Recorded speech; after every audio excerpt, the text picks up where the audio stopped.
Assalamualaikum warahmatullahi wabarakatuh. Perkenalkan, nama saya Ahmad Windianto, nomor NIM 411181110128. Di sini saya akan menjabarkan penjelasan terkait tugas besar 2 mata kuliah Bahasa Indonesia yang diampu oleh Bapak Dadi Waras Suharjono. Di antara banyak pilihan topik yang diberikan, saya akan membahas terkait bahasa Indonesia diminati dan dipelajari oleh bangsa-bangsa di dunia. Tugas besar 2 ini dipergunakan dan disusun sebagai persyaratan kelulusan mata kuliah Bahasa Indonesia. Baik, pertama saya akan menjelaskan latar belakang mengapa saya mengambil topik ini. Seperti yang kita ketahui, setiap suku bangsa memiliki bahasanya sendiri-sendiri dengan segala keunikan yang dimiliki. Bahasa Indonesia jadi alat komunikasi dalam berpikir, berkata, dan berbuat. Bahasa memperjelas maksud seseorang atau kelompok dalam penyampaiannya. Oleh karena itu, tidak mengherankan kalau sering kita menjumpai orang lain yang berbicara dengan bahasanya yang tidak kita mengerti. Itu berarti ada bahasa yang lain selain bahasa yang kita miliki. Pertanyaannya, bagaimana mungkin kita bisa berkomunikasi dengan orang yang berbeda bahasanya dengan kita? Nah, salah satu cara untuk bisa berkomunikasi dengan orang yang berbeda bahasanya dengan kita adalah dengan belajar bahasa mereka. Namun, kebanyakan orang Indonesia yang pesimis akan negaranya mungkin akan merasa malu terhadap bahasa Indonesia dan menganggap bahasa Indonesia itu bahasa yang kurang modern, kalah menarik dibanding bahasa asing atau bahasa lainnya. Mereka pasti akan terkejut bila mengetahui betapa populernya bahasa Indonesia di mata dunia. Benarkah seperti itu? Nanti akan saya jabarkan kemudian. Masuk ke pembahasan berikutnya. Yang pertama, poin pertama, mengapa bahasa Indonesia diminati dan dipelajari oleh dunia? Seberapa menarikkah bahasa Indonesia di mata dunia? Bahasa Indonesia adalah bahasa resmi milik bangsa Indonesia yang memiliki kemiripan dengan bahasa Melayu. Bahasa Indonesia merupakan bahasa yang termasuk paling mudah dipelajari dan dimengerti karena bahasa Indonesia itu tidak membutuhkan penggunaan nada, tambahan partikel setiap kata maupun perubahan kata akibat perbedaan waktu seperti yang terdapat pada beberapa bahasa milik negara lain. Sehingga bahasa Indonesia ini secara gramatikal mudah dipahami. Ada beberapa alasan mengapa bahasa Indonesia diminati oleh warga asing, terutama para pelajar dan pengusaha.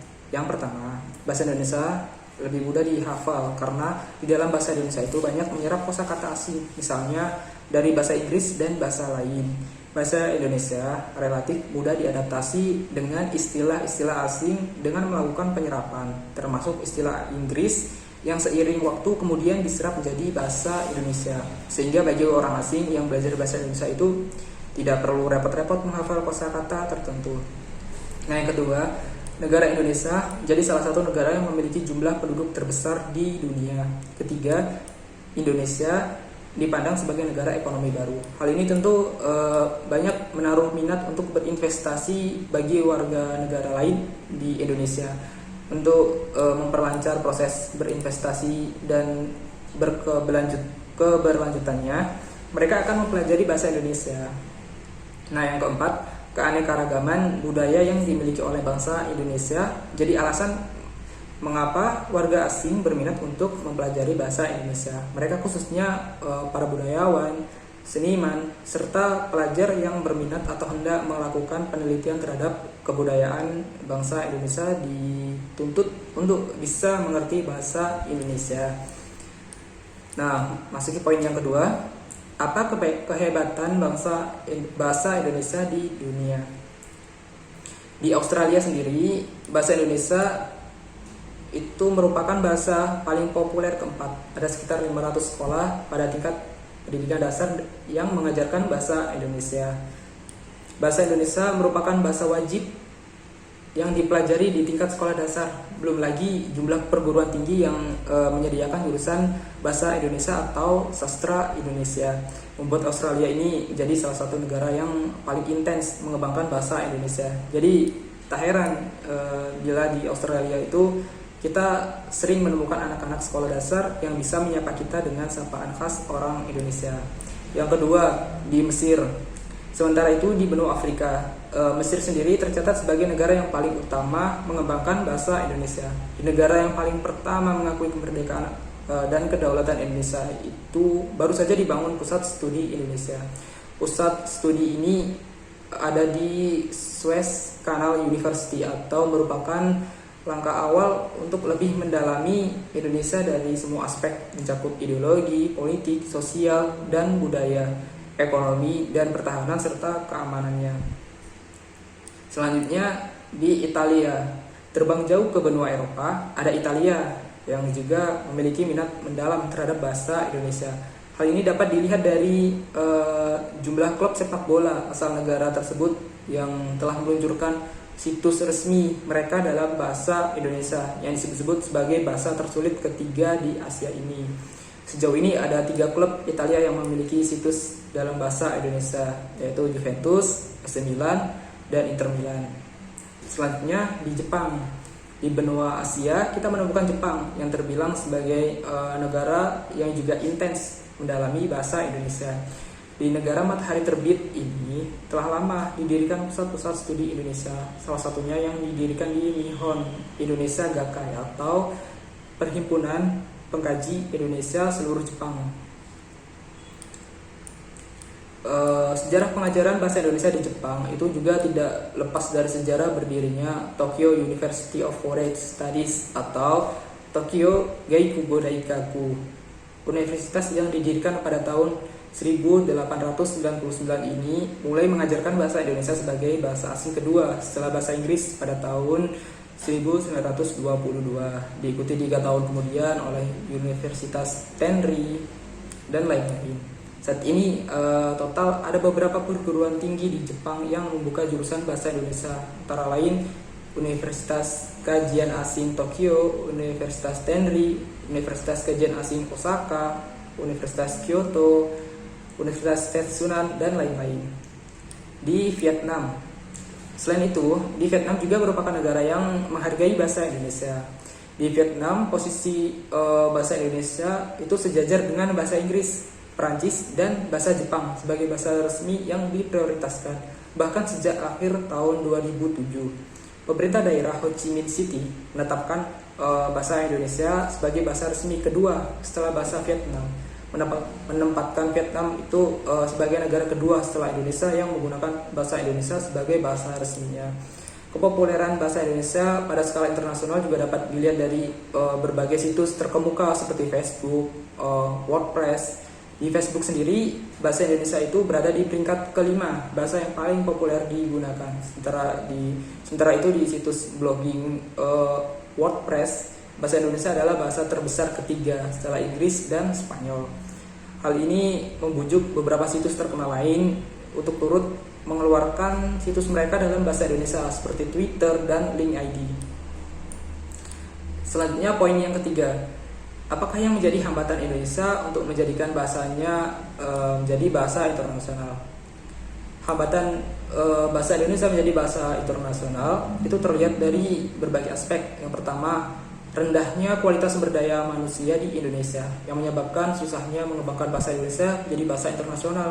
Dalam penggunaan bahasa, banyak orang Indonesia yang belum memperdulikan berbahasa Indonesia yang baik dan benar.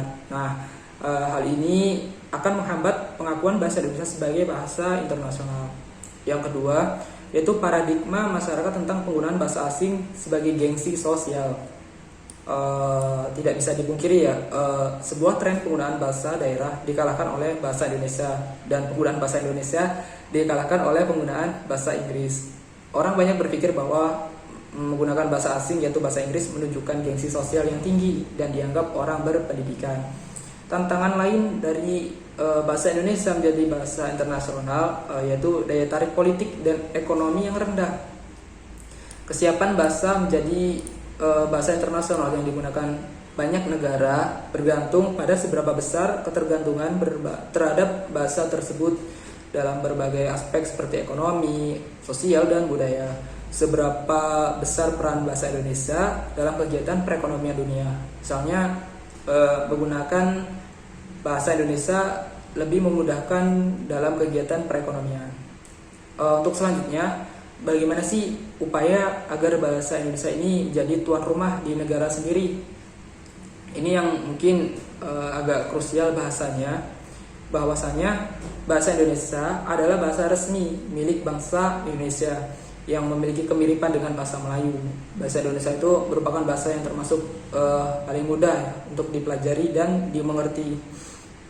Karena bahasa Indonesia tidak menggunakan penggunaan nada, tambahan partikel di setiap kata, maupun tidak terikat perubahan waktu atau perbedaan waktu seperti yang terdapat pada beberapa daerah, beberapa bahasa milik daerah negara lain.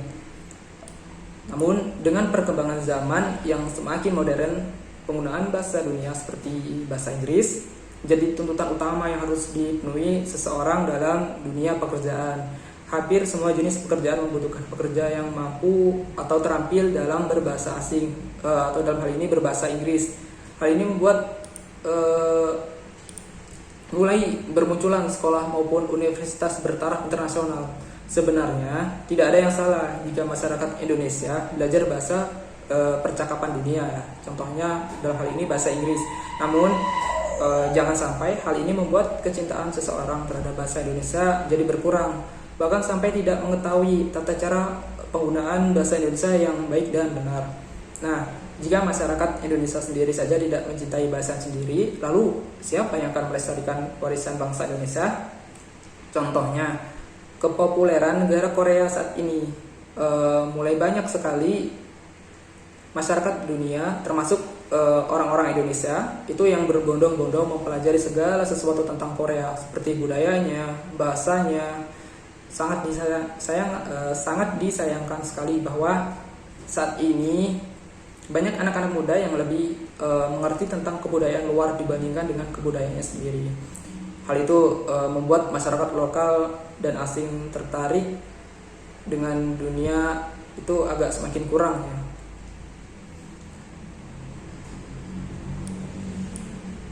Termasuk dunia entertainment di Indonesia yang dapat dikenal oleh masyarakat dunia, pastinya itu juga akan memberikan dampak positif yang berlimpah-limpah bagi negara Indonesia. Membuat masyarakat asing tertarik akan kebudayaan Indonesia, tidak hanya membuat mereka tertarik untuk mempelajari kebudayaan dan bahasa Indonesia, namun juga tertarik berkunjung ke Indonesia. Nah, dengan hal itu banyak sekali keuntungan-keuntungan yang bisa kita peroleh. Devisa negara dari sisi kepariwisataan akan semakin meningkat. Hal ini tentunya akan semakin membuat negara Indonesia semakin dikenal oleh dunia. Timbulnya pertanyaan, apakah uji ini cukup efektif dan menarik untuk dilakukan sementara bahasa Indonesia semakin termarginalkan di tengah kompetisi global dan justru tidak dianggap lebih penting untuk ditonjolkan dibandingkan bahasa asing.